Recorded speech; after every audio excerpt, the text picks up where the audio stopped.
Bismillahirrahmanirrahim.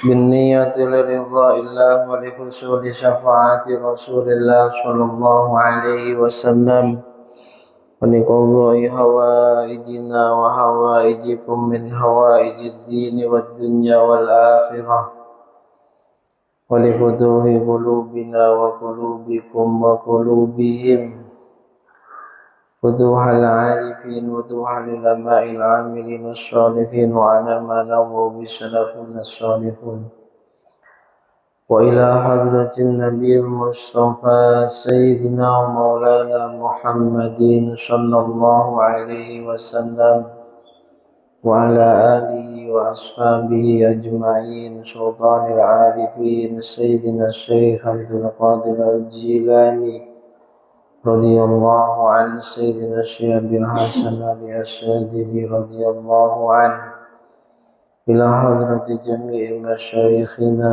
ومشايخ مشايخنا الأحياء منهم والأموات خاصة حضرة مكيج علي الزهدي مكيج عبد الحميد مكيج الرسال punya Haja Aminah mكيج عبد الكريم مكيج مجد الزهر مكيج مرسل فبيجنا ويبكي جهاد الكريم جميع مشيخ محضر البيوع مؤلف الكتب الذي تعلمناها وعلمناها سيدنا الإمام محمد بن إدريس الشافعي وسيدنا الشيخ أحمد بن أحمد السياني وسيدنا الشيخ محمد بن إسماعيل البخاري إلى حضرة سيدنا الشيخ أحمد الهاشمي رحمهم الله وأجرهم الله. الفاتحة.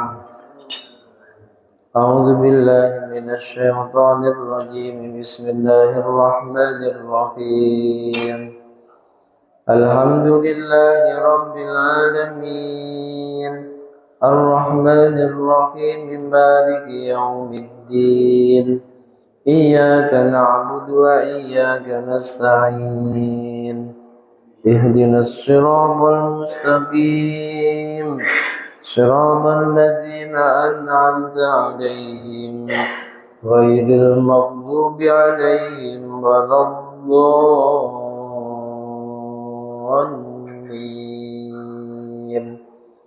رب اغفر لي ولوالدي وللمؤمنين آمين. بسم الله.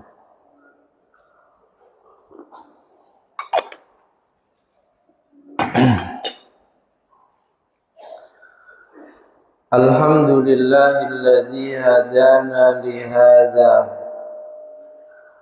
وما كنا لنهتدي لولا أن هدانا الله ونعوذ بالله من شرور أنفسنا ومن سيئات أعمالنا من يهده الله فلا مضل له ومن يضلله فلا هادي له. اللهم صل وسلم على سيدنا ومولانا محمد صلى الله عليه وسلم صاحب الشفاعة وعلى آله وأصحابه ومن تبع هداه وسنته من يومنا هذا إلى يوم القيامة. سبحانك لا علم لنا إلا ما علمتنا إنك أنت العليم الحكيم. رب اشرح لي صدري ويسر لي أمري واحلل عقدة من لساني يفقه قولي آمين. Amma ba'd. Yang sangat kami hormati, kami muliakan segenap jajaran pengurus dan Dewan Kemakmuran Masjid Jami Al-Islah Perumahan Genta 2 Batuaji, yang juga sangat kami hormati, kami muliakan bapak-bapak, ibu-ibu, terkhusus jamaah Masjid Al-Islah hadirin wal hadirat, muslimin wal muslimat, rahimana wa rahimakumullah wa as'adakumullah. Puja dan puji syukur kehadirat Allah Subhanahu wa ta'ala. Mari tiada penabusan senantiasa kita panjatkan dengan memperbanyak mengucapkan kalimat tahmid, alhamdulillahi rabbil alamin, yang sungguh hanya karena limpahan rahmat, limpahan nikmat, terutama nikmatil iman wal Islam, juga taufik serta hidayahnya Allah, malam hari ini meskipun suasananya hujan merata dari Bengkong, tadi sore kita berangkat sudah hujan, Allah mampukan kita hadir dan duduk di majelis mulia ini, menjaga keistiqomahan kita duduk di majelis ilmu setelah sholat fardu berjamaah. Mudah-mudahan dengan segala kekurangan majelis kita ini Allah benar-benar berkenan meridhoi dan menerimanya menjadi majelis yang istiqomah, yang membawa barokah, membawa manfaat, membawa maslahah baik untuk agama, dunia dan akhirat kita, menjadi wasilah semua doa kita diijabah dan semua cita-cita, angan-angan, hajat-hajat kita, hajat dunia, hajat akhirat dikabul oleh Allah Subhanahu wa ta'ala. Amin, amin, Allahumma amin. Sholawat salam semoga senantiasa tercurah limpahkan kehadiran beliau, junjungan alam, sang pembawa pelita Islam, Nabi Yuna Muhammad sallallahu alaihi wasallam, biqaulina Allahumma salli wa sallim ala sayyidina Muhammadin abdika wa rasulikan nabiyil ummi wa ala alihi wa sahbihi wa sallim tasliman katsira. Semoga kita semua benar-benar diakui oleh Rasulullah sebagai umatnya dan kelak di hari kiamat mendapatkan syafaatnya. Amin, amin, Allahumma amin. Bapak Ibu jamaah semuanya yang dirahmati Allah, mari kita lanjutkan kajian rutin kita, kitab Mukhtarul Ahadits An-Nabawiyah karya beliau Asy-Syaikh Ahmad Al-Hashimi. Malam hari ini pembahasan Ad-Darsus Tsamina Asyar, pelajaran yang ke-18. Benar ya? Itu ya?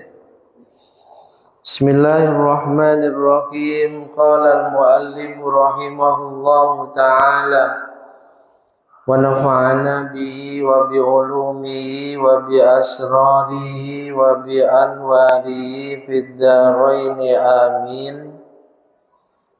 Ad-Darsus Tsamin Asyar, pelajaran yang ke-18, Fis Sunanir Ratibah wal Witri wad Duha, menjelaskan tentang keutamaan sholat sunnah rawatib, sholat sunnah witir, dan sholat sunnah duha. Jadi sholat sunnah itu banyak ya, yang secara garis besar terbagi menjadi dua. Ada yang la tusannu fihal jamaah, tidak disunnahkan dikerjakan dengan jamaah. Ada yang tusannu fihal jamaah, disunnahkan dikerjakan dengan jamaah.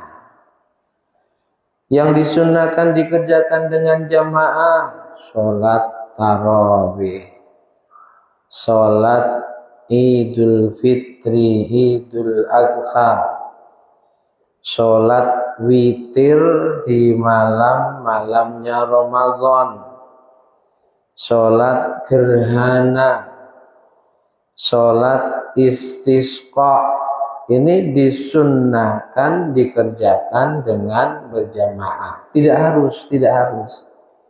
Jadi semisal kita 1-2 hal nggak bisa sholat id di masjid karena mungkin bangun kesiangan, sudah bubar orang-orang yang sholat id, kita tetap disunnahkan sholat id meskipun sholat sendiri. Tidak ada khutbah, nggak masalah, karena khutbah dalam sholat id hanya sunnah. Selain itu tidak disunnahkan berjamaah.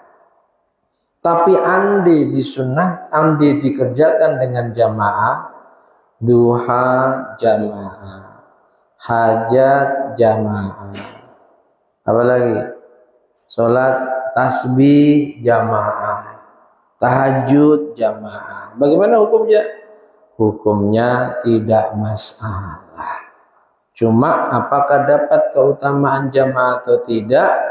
Ada perbedaan pendapat di antara ulama. Bahkan kalau niatnya untuk taklim, mengajarkan pada jamaah tentang sholat tasbih semisal, dianjurkan.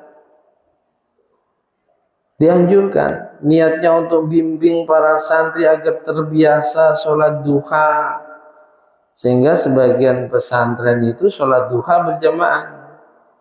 Ar-Risalah berjamaah, duhanya. Ar-Risalah berjamaah. Pesantren meskipun sholat duha tidak disunahkan berjamaah, ketika dalam rangka bimbing jamaah, bimbing santri agar mereka terbiasa sholat duha, dianjurkan dikerjakan dengan berjamaah. Malam hari ini 3 sholat sunnah yang akan kita bahas. Yang pertama, Bapak Ibu, ar-ratibah, sholat sunnah rawatib. Apa? Dingin ya, ngantuk semuanya. Sholat sunnah rawatib. Apa sholat sunnah rawatib? Sholat sunnah yang mengiring-iringi sholat fardu. Namanya mengiring-iringi itu ya bisa sebelumnya, bisa sesudahnya. Yang sebelumnya dinamakan sholat sunnah qabliyah. Apa? Sholat sunnah qabliyah. Yang sesudahnya dinamakan sholat sunnah ba'diyah. Semua sholat fardu disunnahkan sholat sunnah rawatib qabliyah. Duhur qabliyah duhur sunnah, asar qabliyah asar, maghrib qabliyah maghrib meskipun ghairu muakkad, isya qabliyah isya, subuh qabliyah subuh. Tapi untuk sholat sunnah ba'diyah, kecuali di sholat asar dan di sholat subuh disunnahkan. Untuk sholat fardu subuh tidak disunnahkan ba'diyah. Lagi rajin-rajinnya sholat sunnah tetap gak boleh. Habis subuh sholat sunnah ba'diyah subuh. Begitu juga asar, tidak ada ba'diyah asar. Yang ada hanya qabliyah asar. Ini sholat sunnah apa namanya? Rawatib. Sholat sunnah yang mengiring-iringi sholat fardu. Kalau sebelum sholat fardu qabliyah, sesudah sholat fardu ba'diyah. Apa keutamaannya? Hadis pertama, Barwiya an Ibni Umar radhiyallahu anhuma qala, diriwayatkan dari sahabat Abdullah bin Umar radhiyallahu anhuma. Ya, anaknya sahabat Umar itu banyak. Ada yang namanya Abdurrahman, ada yang namanya Abdullah. Abdurrahman ini tinggalnya di Mesir, Bu. Sahabat Umar ketika menjadi khalifah tinggalnya di Madinah. Pusat pemerintahannya di Madinah. Suatu ketika anak beliau yang bernama Abdurrahman di Mesir ketangkap basah mabuk. Ketangkap basah mabuk sama kawan-kawannya. Sahabat Umar mendengar marah semarah-marahnya. Disurati gubernur Mesir namanya Abdullah bin Amr bin As agar Abdurrahman bawa ke Madinah. Gubernur Mesir sahabat Amr bin As menjawab surat itu, "Ya Amirul Mukminin, Abdurrahman sudah kami hukum di sini. Hukumannya kalau ada orang mabuk ketangkap, saksinya ada, dipukul, dicambuk 80 kali. Sudah dilaksanakan hukuman itu." Tetap sahabat Umar marah. "Meskipun sudah kamu hukum anakku di sana, bawa ke Madinah, suruh jalan kaki, suruh nunduk ketika jalan kaki, bawa ke Madinah." Masya Allah, padahal Mesir, Madinah, ratusan kilometer. Akhirnya dengan sangat terpaksa dibawa ke Madinah. Sampai di Madinah, dihukum di depan orang banyak. Dicambuk sampai teriak-teriak kesakitan. Sampai dalam riwayat disaksikan orang banyak. Abdurrahman berkata, "Duhai ayahku, tega banget kamu padaku. Apakah kamu mau membunuhku?" Padahal sudah menjalani hukumannya. Betapa tegasnya sahabat Umar bin Khattab, meskipun anak kandungnya yang melakukan kesalahan, hukum tetap ditegakkan. Hukum tidak tebang pilih, tumpul ke bawah, tajam ke atas. Amin, amin Pak. Karena yang banyak itu hukum tajam ke bawah, tumpul ke atas. Ini kroninya, ini anaknya, ini koleganya. Diamankan. Bagaimana supaya tidak terkena hukuman? Abdurrahman anak kandungnya. Masya Allah. Sampai ibakah sahabat Umar ketika mendengar teriakannya Abdurrahman, mengatakan, "Tega sekali kamu wahai ayah, akankah kamu mau membunuhku?" Tidak. Malah tegas beliau katakan, "Nanti kalau memang kamu mati sebab hukuman ini wahai anakku, jumpa Rasul, katakan bahwa sungguh hukum syariat benar-benar aku tegakkan." Singkat cerita, meninggal Pak. Dicambuk kesekian kalinya, qadarullah meninggal Abdurrahman. Nah, putra beliau yang terkenal ahli hadis, banyak meriwayatkan hadis, Abdullah bin Umar. Qala, sahabat Abdullah bin Umar berkata, "Shallaitu ma'a Rasulillah sallallahu alaihi wasallam." Saya sholat bersama Rasulullah. Sebelum duhur, Rasulullah sholat 2 rakaat. Wa raka'ataini ba'daha. Sebelum duhur, Rasulullah sholat 2 rakaat. Sesudah duhur juga Rasulullah sholat 2 rakaat. Wa raka'ataini ba'dal jum'ah. Sesudah sholat Jum'ah, Rasulullah pun sholat 2 rakaat. Wa raka'ataini ba'dal maghrib. Sesudah maghrib 2 rakaat. Wa raka'ataini ba'dal isya. Sesudah isya 2 rakaat. Ini sholat sunnah rawatib yang hukumnya sunnah muakkadah, sunnah yang sangat dikukuhkan.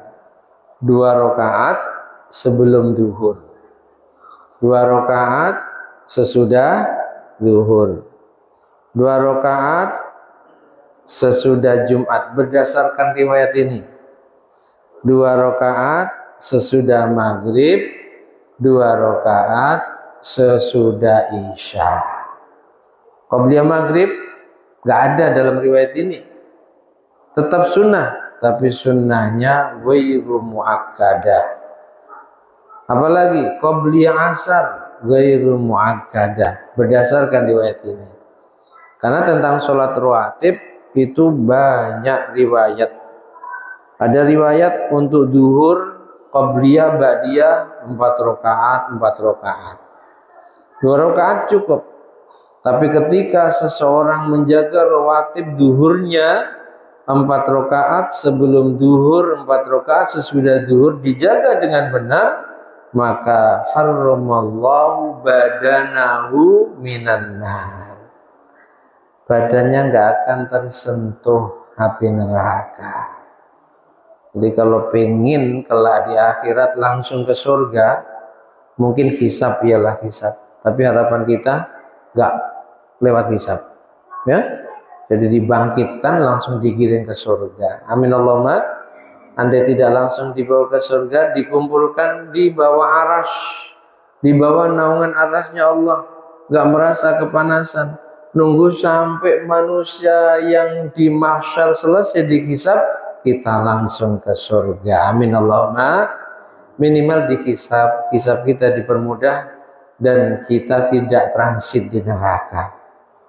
Kalau pengen tidak transit di neraka, di antara kiat dari Rasulullah, langgengkan qabliyah duhur, ba'diyah duhur 4 rakaat. 4 rakaat. Selama ini 2 rakaat, tapi 2 rakaat sudah cukup. Andai pengen benar-benar badan kita tidak tersentuh neraka, maka jaga qabliyah ba'diyah 4 rakaat sebelum zuhur, 4 rakaat sebelum zuhur. Qabliyah ba'diyah Jumat, mazhab Syafi'i mensunnahkannya. Kalau kita ngaji kitab fikih Syafi'i bahas masalah sholat sunnah, di antara sholat yang disunnahkan qabliyah dan ba'diyah Jumat. Ada Pak kelompok umat Islam yang mengatakan qabliyah ba'diyah bid'ah. Qabliyah ba'diyah bid'ah.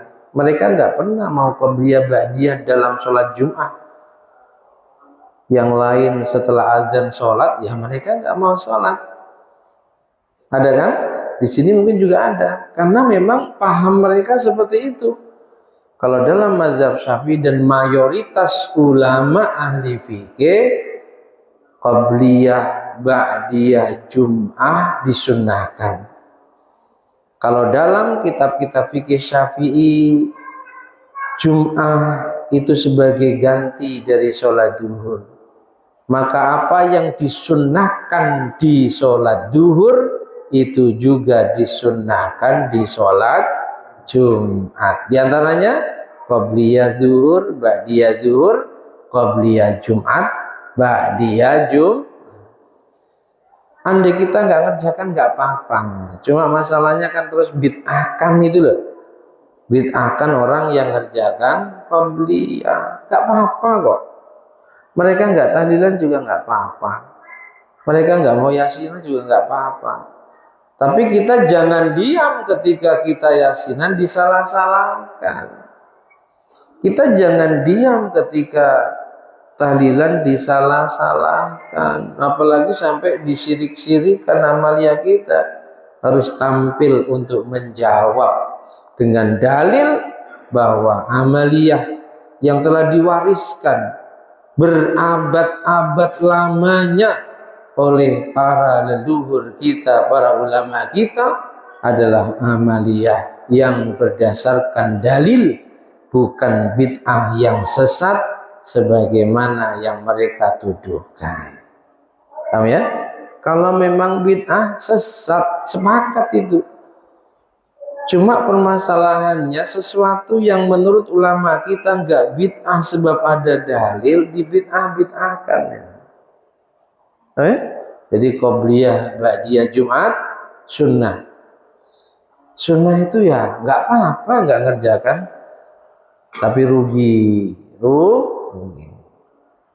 Nah, jadi apa tadi? Qobliyah zuhur 2 rakaat, ba'diyah zuhur 2 rakaat, ba'diyah Jumat 2 rakaat, ba'diyah maghrib 2 rakaat, ba'diyah isya 2 rakaat. Warwa syaikhan anis sayyidah Aisyah radhiyallahu anha. Hadis berikutnya hadis sahih riwayat Imam Bukhari, Imam Muslim. Dari Sayyidah Aisyah radhiyallahu anha. Qalat, Sayyidah Aisyah berkata, lam yakunin nabi ala syai'in minan nawafil asyadda ta'ahudan minhu ala raq'atail fajri. Kata Sayyidah Aisyah, Nabi itu dalam masalah sholat sunnah yang paling beliau perhatikan, artinya nggak pernah ditinggalkan, dan selalu menganjurkan kepada para sahabatnya jangan sampai ditinggalkan, itu adalah 2 rakaat fajar. 2 rakaat fajar ini sholat apa? Sholat fajar ini sholat apa? Apakah sholat sunnah qabliyah subuh atau ada sholat sunnah tersendiri? Mayoritas ulama mengatakan sholat fajar, sholat qabliyah subuh. Tapi ada yang berpendapat, golongan para ahli tasawuf yang memang ibadahnya jauh lebih banyak dibanding dengan ulama syariat, berpendapat sholat sunnah fajar itu beda dengan sholat qabliyah subuh. Sholat sunnah fajar itu sholat yang disunnahkan sebelum masuknya waktu subuh. Ya, kurang lebih 10 menit sebelum subuh. Katakanlah sekarang subuh jam 5 kurang seperempat, setengah 5, sholat sunnah fajar.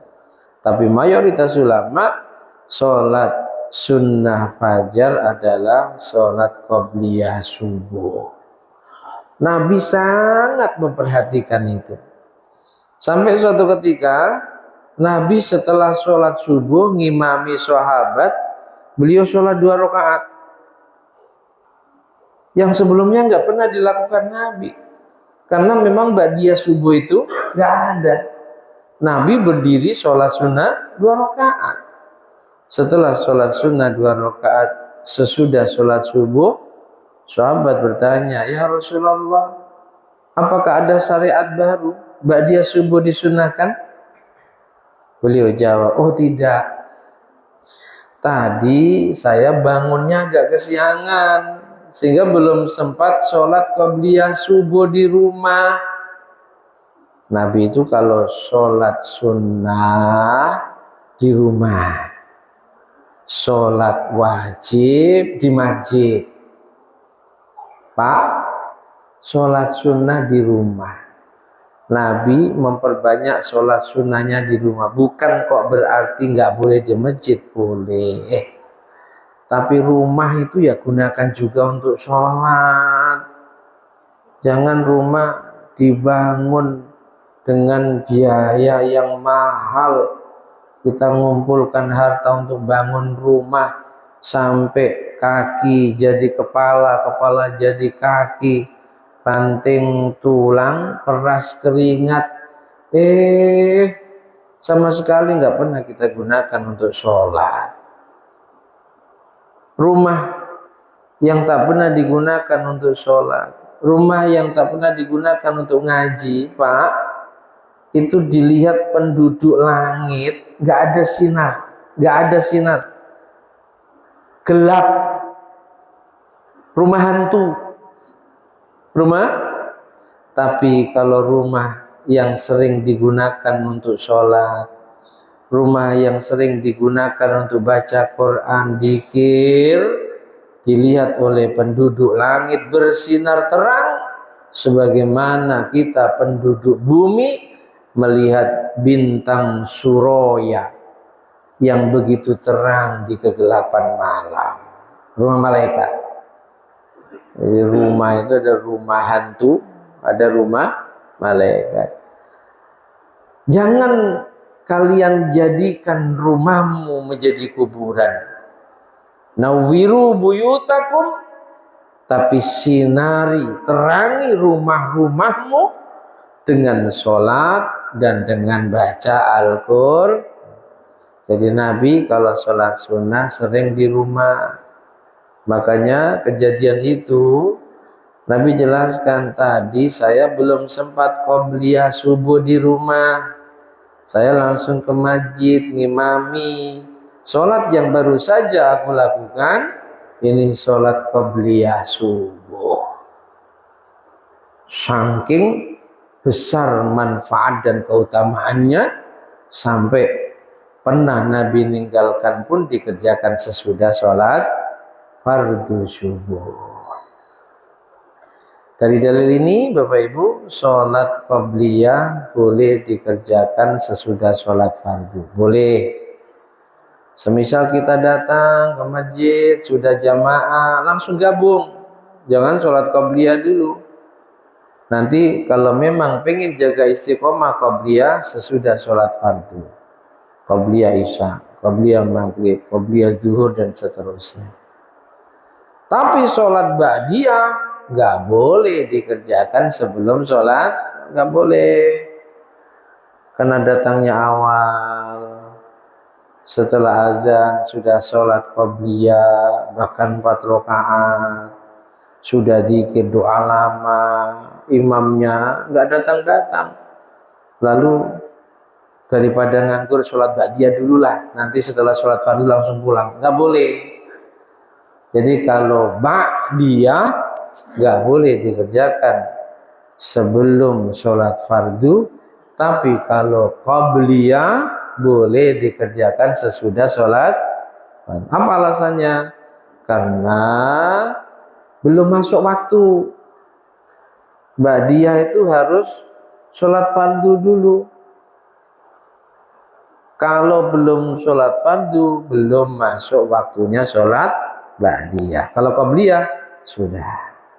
Jadi Nabi itu sangat memperhatikan sholat fajar, 2 rakaat fajar. Waruya Muslim anis Sayyidah Aisyah aidan anin Nabi sallallahu alaihi wasallam annahu qala rak'atal fajri khairun minad dunya wa ma fiha. Nabi sampaikan hadis riwayat Imam Muslim dari Sayyidah Aisyah, keutamaan sholat fajar, 2 rakaat fajar lebih baik dibanding dunia seisinya. Masya Allah. Banyak akhirat itu nggak bisa digambarkan seperti dunia, nggak muat Pak, nggak muat. Jadi akhirat itu luasnya, waktunya nggak sama. Terus seperti apa? Ya nanti sabar, kalau di akhirat baru tahu. 2 rakaat fajar saja keutamaannya lebih baik dibanding dunia seisinya. Makanya prinsip kita minimal jadi orang kaya di akhirat, minimal. Syukur kaya di dunia, kaya di akhirat. Celaka sudah di dunia miskin, di akhirat miskin. Di dunia nggak apa-apa, ya kalau bisa juga kaya. Tapi jangan sampai sudah di dunianya miskin, di akhiratnya miskin. Ketika kita sudah mentok usaha kok masih tetap begini-begini saja hidup kita, ayo terus perbanyak bekal akhirat kita agar kelak di akhirat Yang di dunia kita dulu miskin, di sana kita jadi miliarder, konglomerat. Kalahkan konglomerat yang di dunia. Amin Allahumma amin. Dengan apa? Dengan amal-amal soleh. Rakaatul fajr, ya. Makanya niat sholat qabliyah subuh itu boleh usolli sunnatan qabliyatas subhi, boleh. Juga boleh usolli sunnatan rakaatul fajri, juga boleh. Saya sholat sunnah 2 rakaat fajar, atau usolli sunnatal fajri rakaataini. Nah, itu yang lebih tepat. Kalau rakaata yang artinya 2 itu harus ada alifnya. Usolli sunnatal fajri rakaataini boleh. Usolli sunnatan qabliyatas subhi rakaataini juga boleh. Keutamanya apa? Lebih baik dibanding dengan dunia seisinya. Ada kesunahan setelah qabliyah subuh baca doa Allahumma robba Jibril wa Mikail wa Israfil wa Izrail wa hamalatil arsh wa robba Muhammadin sallallahu alaihi wasallam ajirni minan nar.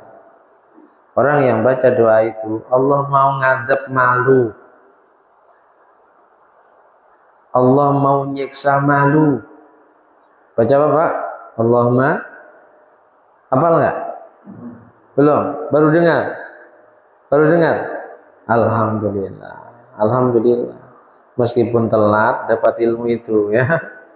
Allahumma robba Jibril wa Mikail wa Israfil wa Izrail wa hamalatil arsh wa robba Muhammadin sallallahu alaihi wasallam ajirni minan nar, ajirni minan nar, ajirni minan nar. Ya? Mengapa kok Jibril, Mikail, Israfil, Izrail dan hamalatul arsh? Ini 5 malaikat istimewa, Pak. Kelak ketika Israfil diperintahkan tiup sangkakalamu, lalu wa idza nufikha fis suri fasa'iqa man fis samawati wa man fil ard illa man Allah. Ketika sangkakala ditiup pertama kali, hancur alam semesta, binasa alam semesta, mati semua makhluk kecuali makhluk-makhluk yang dikehendaki oleh Allah tidak mati sebab tiupan sangkakalanya Israfil. Di Qur'annya begitu. Lah siapa mereka? 5 ini Pak, 5 ini nggak terpengaruh dengan tiupan sangkakalanya Israfil. Siapa? Jibril, Mikail, Israfil, Izrail, dan 4 malaikat yang ditugasi mikul arash. Jumlahnya 4 awalnya, tapi nanti ditambah 4 yang ini sehingga 8. Arash makhluk yang terbesar, makhluk yang teragung. Allah ciptakan aras, bukan kok Allah menciptakan kerajaan dan istananya sehingga Allah bertempat di sana, bukan.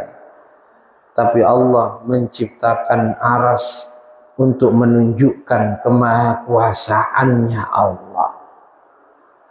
Aras itu Bapak Ibu, malaikatnya saja yang jumlahnya 4. Nabi ceritakan besarnya malaikat pemikul aras, besarnya malaikat pemikul aras. Jarak antara pundak dan cuping telinganya, jarak antara pundak dan cuping telinganya itu perjalanan 500 tahun. Kayak apa besarnya? Jadi di atas langit 7 itu ada kursi. Kursinya Allah. Di atas kursi ada air. Di atas air baru aras. Besarnya alam semesta ini dibanding besarnya kursinya Allah seperti cincin yang sangat kecil dilempar di tengah gurun pasir yang sangat luas tanpa batas. Ini bumi, langit seisinya dibanding besarnya kursi. Besarnya kursi dengan besarnya sama. Besarnya dengan besarnya aras ini seperti cincin kecil yang dilemparkan di tengah gurun pasir yang sangat luas. Makhluk Allah yang terbesar. Malaikat pemikulnya hamalatul arsy jumlahnya berapa? 4. Yang besarnya itu tadi. Dan itu semua sudah dilihat oleh Rasulullah. Ketika Rasul Mi'raj, aras surga, pemikul aras sudah diperlihatkan oleh Allah kepada Rasulullah. Nah itu diantara keutamaannya orang yang habis qobliyah subuh baca doa Allahumma rabba Jibril wa Mikail wa Israfil wa Izrail wa hamalatil arsh wa rabba Muhammadin sallallahu alaihi wasallam Allahumma ajirni minan nar. Allahumma ajirni 3 kali. Allah dengan segala dosa kita, kemaksiatan kita, malu mau nyiksa kita itu malu. Merasa punya dosa enggak? Suwante kayaknya ya. Merasa suwante, enggak takut nanti kalau diazab. Masya Allah. Ya minimal habis sholat lah Pak. Habis sholat Allahumma ajirni minan nar. Allahumma. Karena ada riwayat habis sholat 3 kali itu pun sama keutamaannya. Allah malu menyiksa hambanya yang setiap habis sholat berdoa Allahumma ajirni minan nar. Sini tambahkan Ustaz, tambahkan. Biasanya kita kalau ngimami setelah Allahumma antas salam itu Allahumma ajirni minan nar, ajirni minan nar 3 kali ya. Setelah qobliyah subuh banyak zikir-zikir yang besar sekali manfaatnya. Kalau pengen masalah utang selesai, rezeki lancar, nah itu baca tasbihnya malaikat. Itu ijazah dari Rasul kepada sahabatnya yang bernama Abu Umamah Al-Bahili. Abu Umamah Al-Bahili. Abu Umamah Al-Bahili ini Masya Allah dicoba oleh Allah, hutangnya banyak. Ada yang punya hutang? Pak, punya hutang Pak? Bu, punya hutang? Angsuran banyak juga kayak kami ya. Itu yang bikin kita semangat ya katanya. Hutangnya banyak. Sampai secara logika nggak mungkin Abu Umamah itu bisa menyelesaikan hutangnya. Nabi perhatikan, nampak sedih terus, ya seperti yang lain ditanya. Lalu Abu Umamah curhat. Curhat itu nggak apa-apa, tapi jangan ke sembarang orang. Sudah tahu si fulan ember, curhat ke sana, yo bocor kemana-mana Pak. Curhat itu boleh, minta nasihat, minta arahan. Tapi jangan sembarang. Saat Nabi masih hidup, sahabat curhat. Nabi meninggal, sahabat punya masalah, juga curhat. Tapi tidak ke semua sahabat. Paham ya? Bukan kok curhat itu lalu kita artikan kita bersandar kepada selain Allah. Bukan. Kita juga perlu nasihat, arahan pada orang-orang tertentu. Jangan curhat ke sembarang orang. Parah lagi curhat di Facebook. La ilaha illallah. Ya, curhat datang ke kiai, ke guru. Sebagaimana para sahabat ketika punya masalah, Abu Umamah masalahnya apa? Hutangnya menggunung. Datang pada Nabi, Abu Umamah, mau kamu ngamalkan doa Kalau kamu amalkan dengan serius, selesai hutangmu. Selesai. Seberapapun besar hutangmu, bahkan meskipun segunung Uhud, selesai hutangmu. Ya jelas mau pengen lepas dari hutang. Diajarin tasbih. Subhanallah wa bihamdi, subhanallahil azim, astaghfirullah. Baca 100 kali. Yang terbaik setelah qabliyah subuh. Kalau nggak bisa ngerjakan di sana, karena biasanya waktunya kalau jamaah juga terlalu pendek, setelah subuh. Pokoknya dalam sehari jangan tinggalkan. Nggak bisa sesudah subuh duha, nggak bisa duha duhur, nggak bisa, yang penting belum maghrib. Kita ini kan ngeyel saja, udah dikasih doa. Bisa nggak kalau nggak? Ya, yang terbaik qabliyah subuh. Tasbih malaikat. Apa? Subhanallah wa bihamdi, subhanallahil azim. Wiridannya Bayi Hamid. Dulu kita kecil sering diajak orang tua kami bawa jamaah sowan ke Bayi Hamid Pasuruan, yang terkenal wali, juga ulama hebat, khusus usul fikih itu ahlinya. Jadi Mbah Hamid ini bukan hanya keramat ya, alim, meskipun akhir-akhir beliau nampak keramatnya. Itu wiridan santrinya kalau sudah azan subuh, setelah qabliyah subuh, pakai speaker, baca tasbih itu tadi, subhanallah wa bihamdi, subhanallahil azim, astaghfirullah. Kalau di kampung kami sebagian mushola khusus untuk pujian subuhnya, tahu pujian ya? Di Sunda ada Ji, ada pujian, ada ya. Di kampung kami sampai sekarang ya pujian, itu pujiannya subhanallah wa bihamdi, subhanallahil azim, astaghfirullah. Itu terkenal dikirannya Yai Hamid, Yai Hamid Pasuruan ya, yang terkenal kewaliannya. Ini Bapak Ibu sholat rawatib dan sholat rawatib qabliyah subuh. Pelajaran ke-9 kita lanjutkan pada pertemuan berikutnya. Wallahu a'lam bishawab. Al-Fatihah.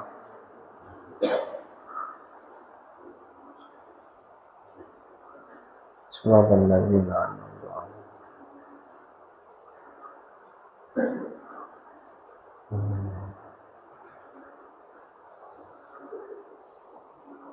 Ada pertanyaan? Ya, silakan. Salam. Ada sebagian masjid di Batam ini yang ada kemasan sekali. Ya. Jadi tidak ada satu waktu untuk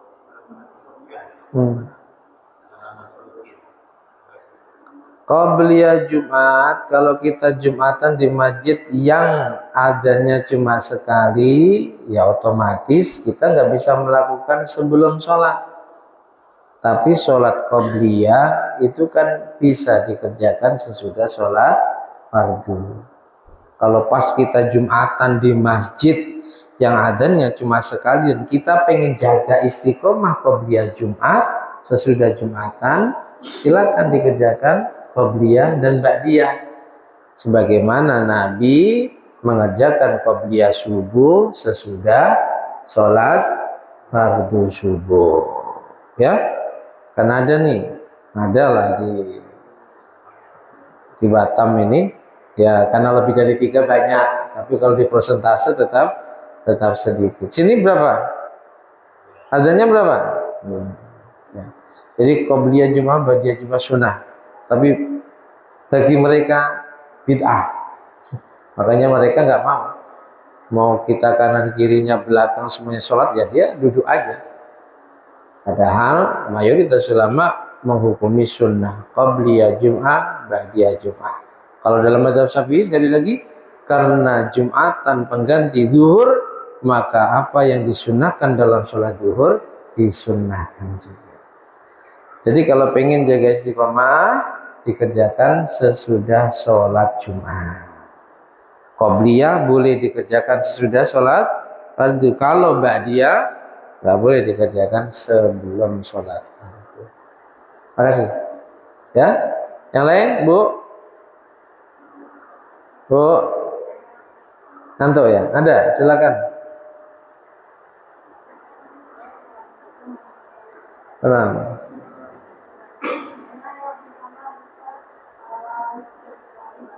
Akademik ya? Apa?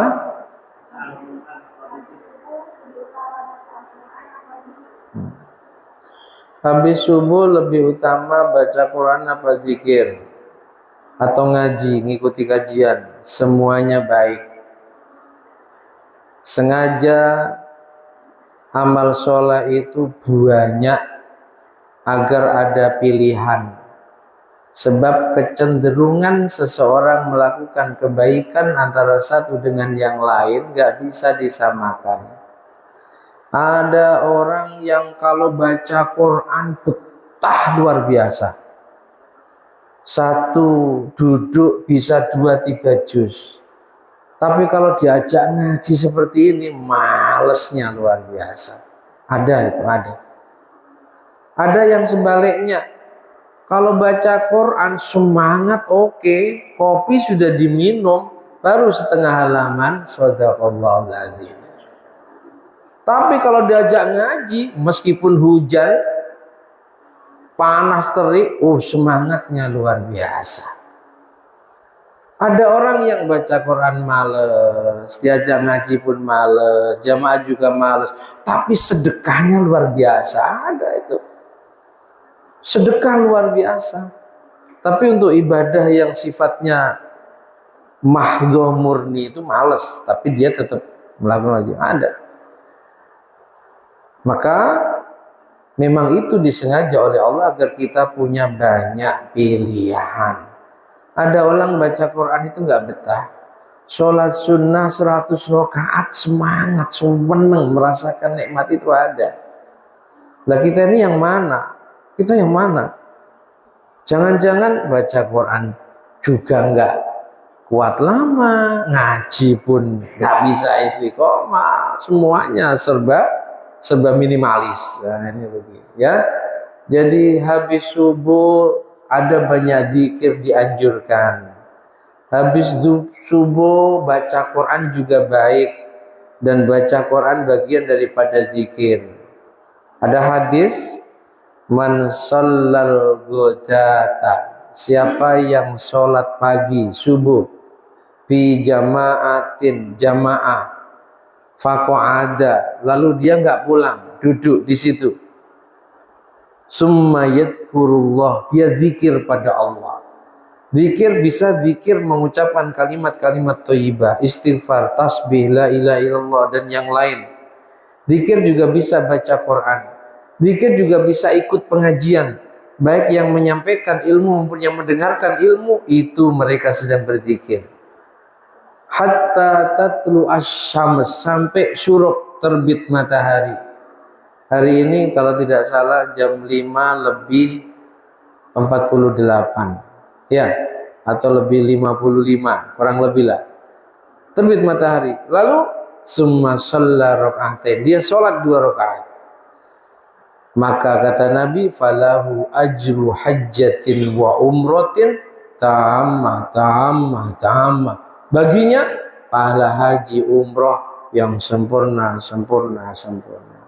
Maka akhirat gak bisa disamakan dengan dunia. Andai kita istiqomah tiap pagi jamaah subuh, lalu kita zikir sampai terbit, lanjut sholat 2 rakaat, pahalanya haji umrah yang sempurna. Andai diuangkan hampir 100 juta per pagi, 100 juta selama hidup kita, berapa ratus miliar, belum ibadah yang lain. Paham ya? Jadi mau zikir silakan, tapi usahakan kalau bisa jamaah subuh lanjut zikir, apapun zikirnya. Kalau ada majelis habis subuh ikuti sampai syuruk, atau baca Quran sampai syuruk, sholat 2 rakaat, itu pahalanya sama dengan haji umroh yang sempurna. Alhamdulillah, mudah-mudahan dimampukan untuk mengamalkannya. Istiqomah, yang berat istiqomah. Cukup ya? Sudah cukup? Ya, silakan. Salam.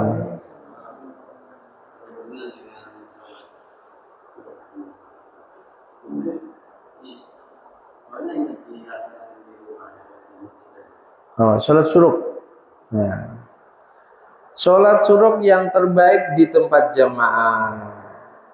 Tapi andai karena 1-2 hal pulang karena harus nyiapkan suami, harus bersih-bersih rumah, yang penting sesudah jamaah subuh zikir sampai terbit sholat 2 rakaat. Kalau lihat redaksi hadisnya memang duduk lalu zikir, tapi ulama ada yang menjelaskan secara rinci, sebab di sana kata sambungnya, huruf atofnya menggunakan summa, maka andi pengerjaan sholat syuruk itu di rumah atau di luar tempat jamaah tetap dapat keutamaannya, ya. Tapi kalau bicara yang terbaik setelah sholat subuh lalu lanjut zikir. Lama Ustaz? Ya lihat subuhannya jam berapa dulu. Kalau terbitnya jam 6 kurang 1/4 baru sholat subuh, berarti kan cuma 10 menit zikirnya. Kan begitu. Ya sesekali harus cerdas begitu. Tapi ya pahalanya tetap banyak yang duduknya lama, gitu ya.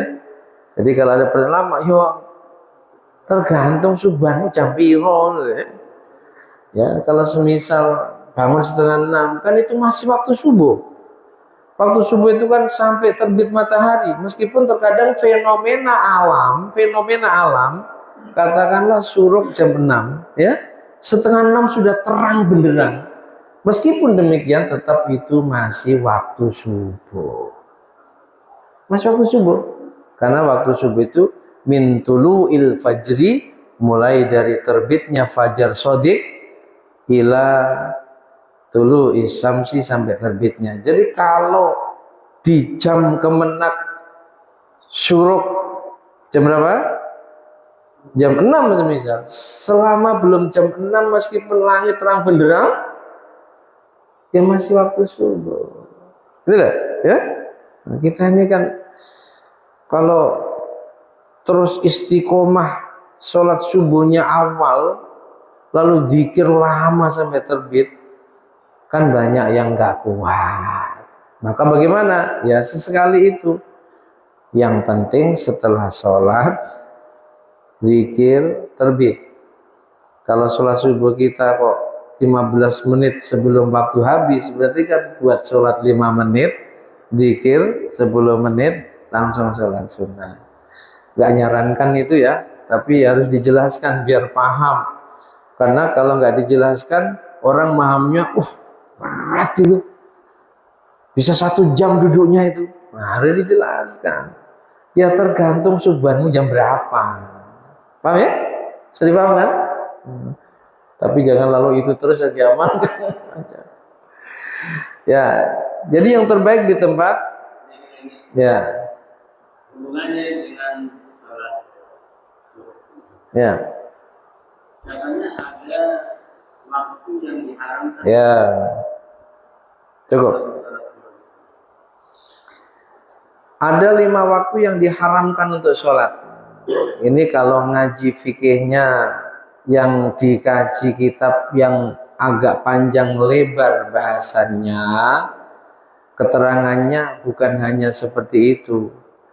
Keterangannya bukan hanya ada 5 waktu yang diharamkan mengerjakan sholat.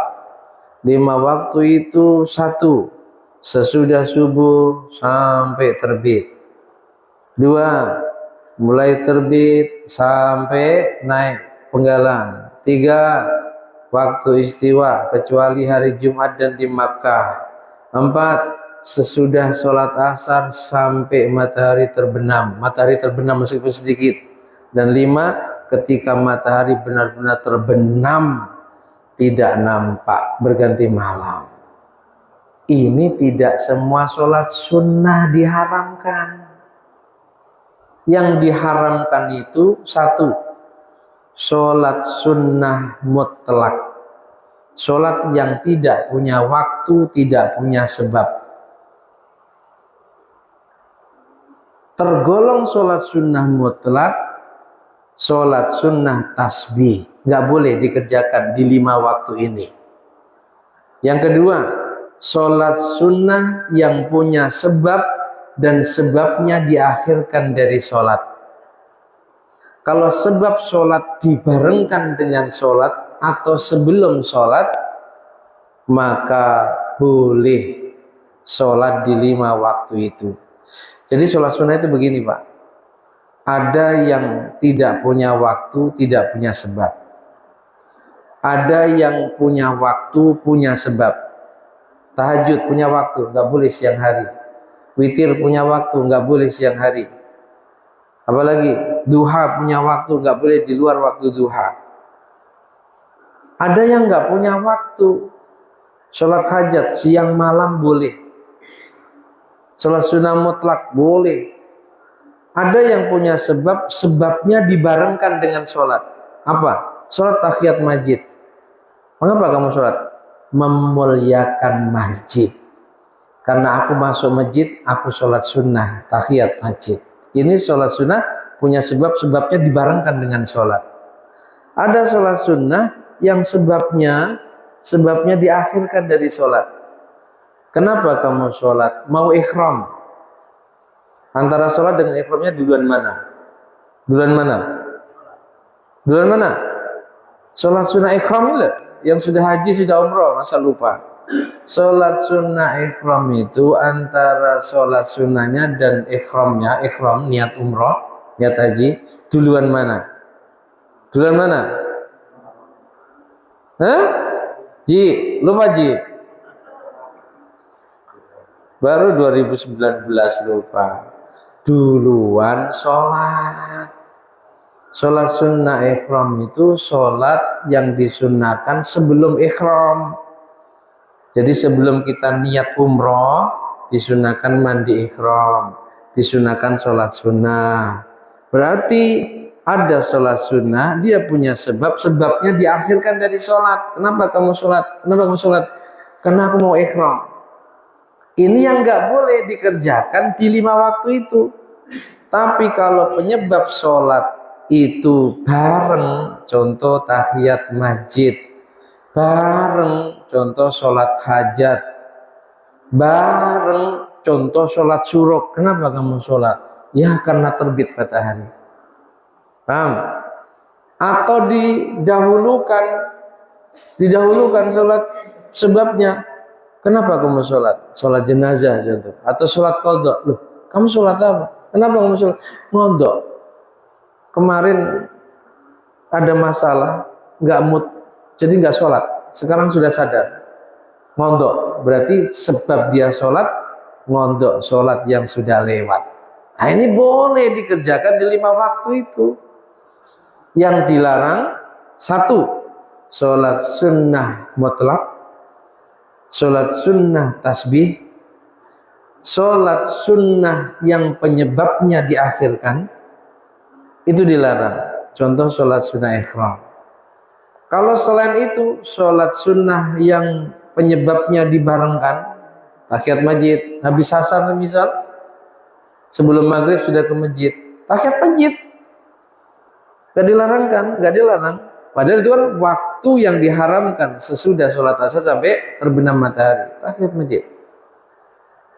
Hajat, gak apa-apa. Syuruk, kenapa kamu sholat? Terbit matahari. Berarti antara sholat dan penyebabnya bareng apa diakhirkan apa didahulukan? Paham nggak? Paham nggak? Ini banyak yang masih salah paham. Jangankan jamaah ustadz saja, masih salah paham kok. Masjidnya sampai dikasih tanda merah. Padahal sudah saya jelaskan, sudah saya kasih referensi. Syuruk adalah waktu yang haram untuk sholat. Jadi sholatnya nanti 10 menit sesudah syuruk. Ini mohon maaf, gak paham dia. Mestinya tulisannya bukan waktu syuruk, waktu terbit haram untuk sholat. Sholat apa? Enggak semua sholat itu. Ya, sudah kita jelaskan, sudah kita kirim referensi, tapi saya lirik tulisan itu masih ada. Dan sebagian jamaah memang nunggu 10 menit. Ayo, gimana itu? Ya udah, yang penting kita sudah sampaikan. Saksinya banyak. Masalah diamalkan atau tidak terserah. Gitu ya. Jadi 5 waktu yang haram ini tidak semua sholat diharamkan. Hanya sholat sunnah mutlak, tak punya waktu, tak punya sebab, tergolong sholat sunnah mutlak. Tasbih jangan di 5 waktu ini, kecuali istiwa di hari Jumat boleh, dan Mekah 24 jam kalau sholat di Mekah boleh. Yang kedua, sholat yang sebabnya diakhirkan dari sholat. Apa? Sholat sunnah ihram. Apa lagi? Sholat istisqa. Ngapain sholat? Ngapain? Minta hujan. Sudah hujan belum? Belum. Kalau sholat gerhana, penyebabnya dibarengkan. Karena disunnahkan sholat gerhana ketika ada gerhana. Kok tertutup mendung, gak ada gerhana, gak disunnahkan. Beberapa waktu yang lalu itu kan sampai jadi perdebatan di banyak grup karena jelas hujan di sebagian besar Batam, tapi karena sudah terlanjur hubungi khotib, sholat gerhana. Padahal sholat gerhana itu disunnahkan ketika ada gerhana, nampak gerhananya. Kalau tertutup mendung nggak nampak, kesunahan hilang. Berarti penyebab sholat gerhana dibarengkan, nggak apa-apa di 5 waktu itu. Atau penyebabnya mendahului sholat. Paham ya? Jadi 5 waktu ini diharamkan sholat, tidak semua sholat. Sholat sunnah mutlak, sholat sunnah tasbih, dan sholat-sholat sunnah yang sebabnya diakhirkan dari sholat. Sholat sunnah ihram. Selain itu boleh. Kurang lebih seperti itu ya. Saya kira cukup. Wallahu a'lam bishawab. Al-Fatihah.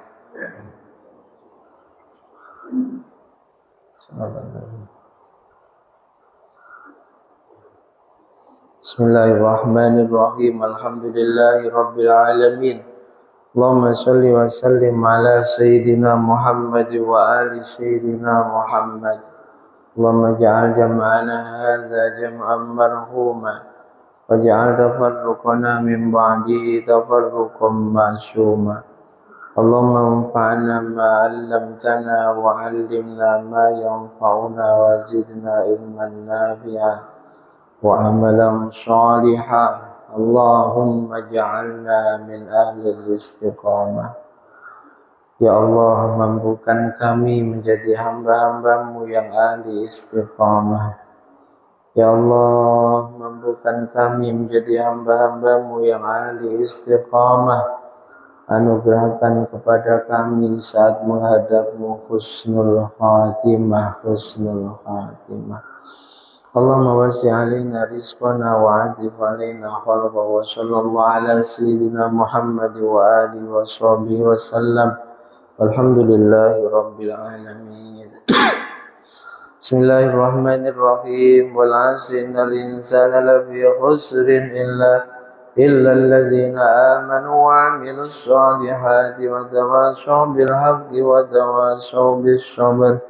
Subhanakallahumma bihamdika asyhadu an la ilaha illa anta astaghfiruka wa atubu ilaik. Subhanallahi wa bihamdihi adada khalqi wa ridha nafsi wa zinata arshi wa midada kalimatih.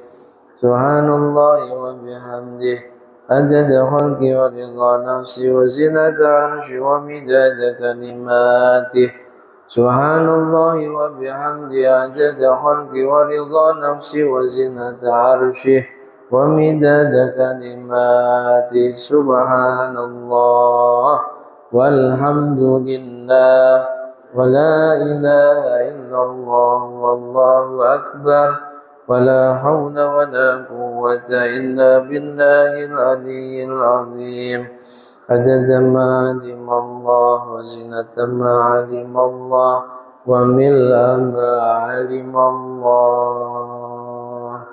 Demikian, ada kurang dan lebihnya mohon maaf. Akhirul kalam, wallahul muwaffiq ila aqwamit thoriq wal afu minkum. Assalamualaikum warahmatullahi wabarakatuh. Sallu ala Nabi Muhammad.